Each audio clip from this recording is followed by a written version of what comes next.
What's going on, Legionnaires, and welcome back to Comic Breakdown. If you guys are new to the channel, do me a favor and hit that sub button, hit that notification bell, and make sure you're not missing any of the awesome content we have coming out. And I hope you guys are freaking excited because this week is a huge week for Marvel Comics. And we're going to be kicking it off with the planet-size X-Men, which will be part 6 of the Hellfire Gala. Now, if you haven't been keeping up with the Hellfire Gala, if you don't really know what's been going on with X-Men, go ahead and check out the link in my description, as well as the top of this video. I got playlists set up with all of the X-Men, got all of the coverage. It'll get you completely caught up on everything that's going on. Now, this is written by Gary Dugan, and all of the artwork is done by Pepe Larraz. And with that being said, let's dive into this breakdown. Alright guys, so as we dive into the planet-size X-Men, this is the big event that we've all been waiting for. The announcement from the Hellfire Gala. What they wanted to show the entire world. Now, for those keeping up with the comic, and after reading the title of this issue, many assume what's going to happen here. But what we see is Magneto trying to devise a plan. A very bold plan. One that may not necessarily work out for them. Because what he wants to do is reboot Mars. To make it a new and flourishing planet again. And the first steps in doing this is getting iron. A crap ton of iron. Now, this is something relatively simple for Magneto to do. And with this iron, you're going to use it to create an atmosphere. Using mutants like Hope and Vulcan, these two combined can help create a planet core. Along with this iron, if they keep this in rotation, this is what's going to create the atmosphere. And so Magneto, he's going to have to be able to stir it. He's going to have to stir the planet core for a long time, and he's going to have to do it with an immense amount of power. And what Magneto is doing is answering the question, can a circuit of mutants bring back to life a dead planet? And this is where we see Iceman talking to everybody back on Earth, because right now he is on Mars. The gala event is going on. Emma Frost is showing the entire world right now what they're doing. And they are showing the world the moments when they restart this planet, when they bring Mars back to life. And Iceman giving a toast to everybody, telling them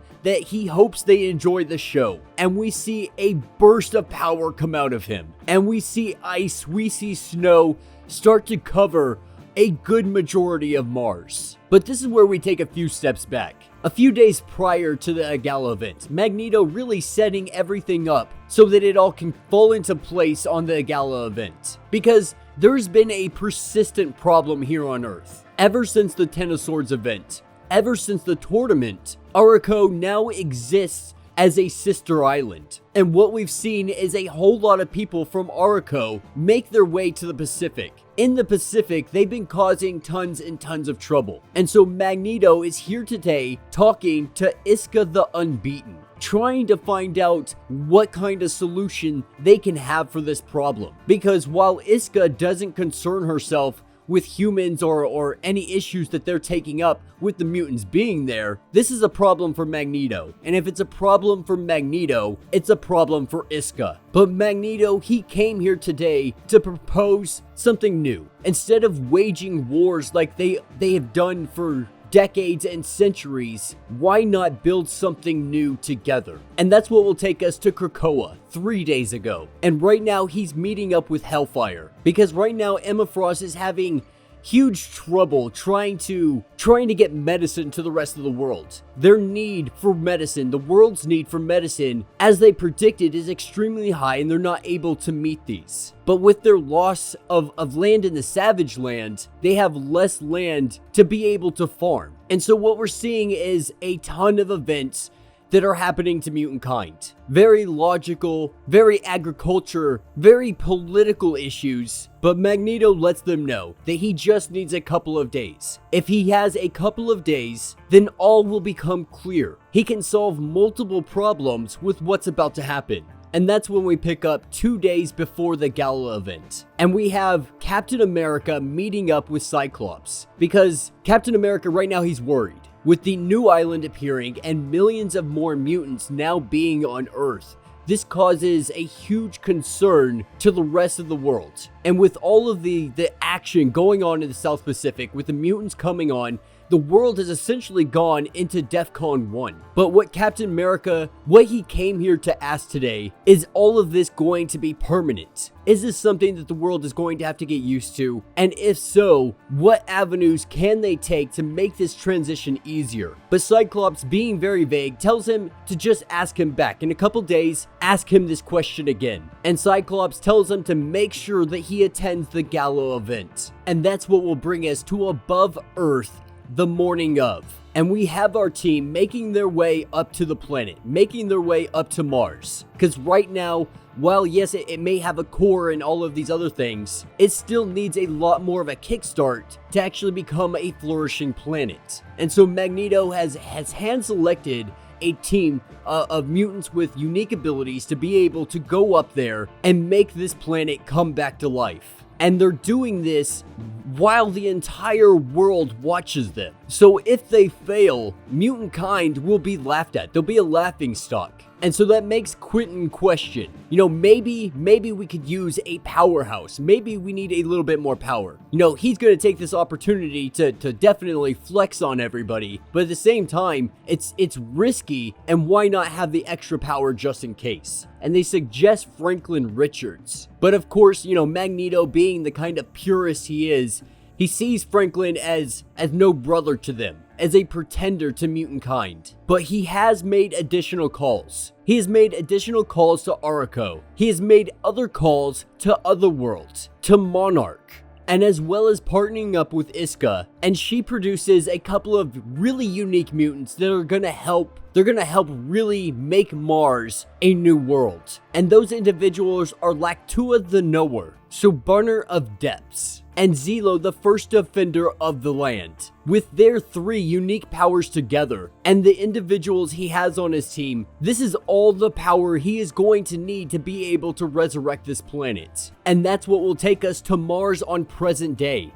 And we have Hope, we have Jamie, and we have our new mutant friend. Now, Suburner, he has a unique ability. His body contains an entire ocean's ecosystem. And so he's here to donate some blood. And Hope, she is here to amplify it. And this essentially gives life to the ocean. We see a body of water and a flood comparable to the Great Flood with Noah. And while this is going on, we have Storm, she is doing her thing. Because on Earth, yeah, she can control the weather, but here the entire climate is at her control. And we see her nourish the land with wind. Wind that will help create this fantastic new place.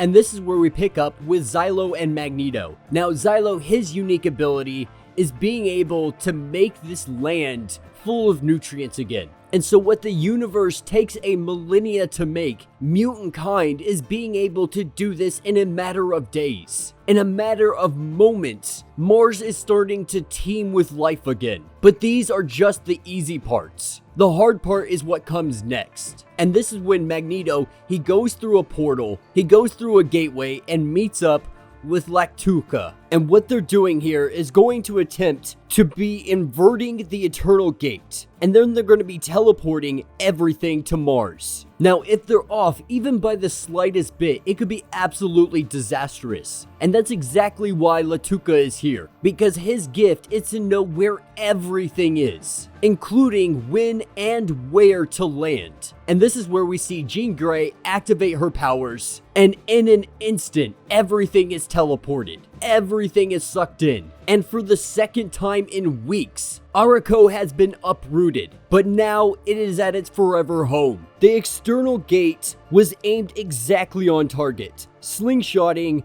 the island and millions of mutants miles into space. And the hopes here is that these people can now stop fighting. After years and years and years of war and battle, they now no longer have to fight. They have an entire planet to themselves. And for the first time in Aurico history, they have a bloodless victory. Now, at the beginning of this day, Hela's Basin, it was nothing more than a crater. But with a little bit of terraforming, we see this crater become one of the great pillars that Mars will be. This is where we see a diplomatic ring created. a spot in hopes where all tribes can come together and resolve their differences without war. And diplomats will receive the full protection of their station. But outside of it, the laws and rules of Arako exist. Now, with this world coming to life, Quentin has an idea. He's thinking about protection for this planet. And after talking to Jean Grey, she implants an idea into Monarch to help him kind of birth an idea, to help make it a reality. And this is where we see her and Quentin inside his mind, inside the mind of Jamie, kind of dropping this idea in there. And he sees it. He sees the idea that Quentin has, and it's creating another sword station. But this is when we see Jamie start to literally birth the station. Taking it too literal, we see Sword Station literally burst out of his stomach. And Jean grabbing it quickly and launching it into space, Magneto grabs it and throws it into orbit. And so now Sword Station 2 is in orbit and ready to defend Mars.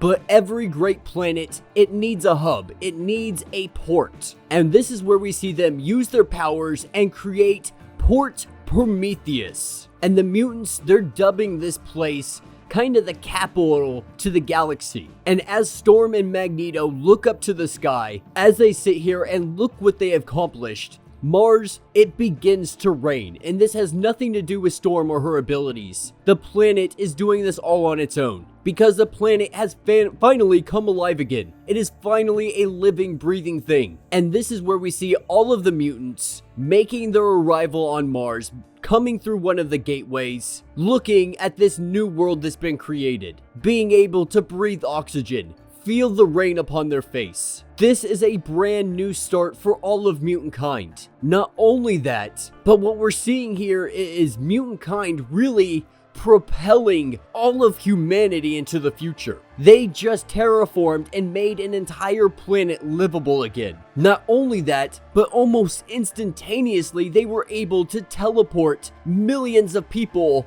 across space and time. And so this is the new beginning. For millions of mutants, they get a fresh start, a chance to have a brand new world free of war, free of conflict, free of all of humanity. We're gonna see exactly what mutant kind can do, and that will be the end of this issue. So let me know what you guys think down in the comments. You know, I know quite a few of you had commented before and speculated that this is what was going to happen and that it was going to be Mars. So I give you props. You know, they definitely gave us tons of clues that this might be happening. And this is freaking super exciting. And this is going to change so much with the X-Men, with all of the X-Men lines. But I'm really excited to explore this new planet, to see how all the Arakai really begin to thrive here. And you know, and we have tons and tons, millions of mutants that are unaccounted for up to this point. So the possibility of powers and power sets, combinations, it's absolutely endless. You know, this really is the new beginning for X-Men. And I really hope that they dive into more of Mars. I really hope we see more of this storyline. I really wanna just dive into it, and I wanna see whole new characters. I wanna see a whole new aspect of X-Men. But yeah, let me know what you guys think down in the comments. If you have not yet, do me a favor, hit that sub button, hit that notification bell, make sure you don't miss any of the awesome content we have coming out, and until the next breakdown.